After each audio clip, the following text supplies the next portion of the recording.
வணக்கம். Rate news செய்திகள்.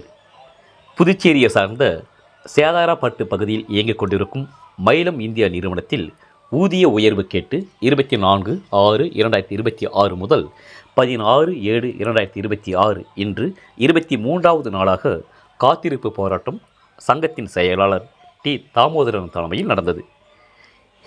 இதுநாள் வரை தொழிலாளர் துறையும் புதுச்சேரி அரசும் மயிலம் இந்தியா நிறுவனம் கண்டுகொள்ளாமல் இருப்பதை கண்டித்து இன்று நடந்த போராட்டத்தில் வெத்தலைப்பாக்கு படம், தாம்பூலம் வைத்து சுமூகமான முறையில் தீர்வு கிடைப்பதற்கு மயிலம் இந்தியா நிறுவனத்தின் அதிகாரிகளையும் தொழிலாளர் துறை ஆணையர் மற்றும் சமரச அதிகாரிகளையும் பேச்சுவார்த்தைக்கு அழைக்கும் நூதன போராட்டம் நடைபெற்றது. இந்த போராட்டத்தில் மார்க்சிஸ்ட் கம்யூனிஸ்ட் கட்சியின் சார்பில் மாநில செயலாளர் எஸ். ராமச்சந்திரன் வாழ்த்தி பேசினார்கள்.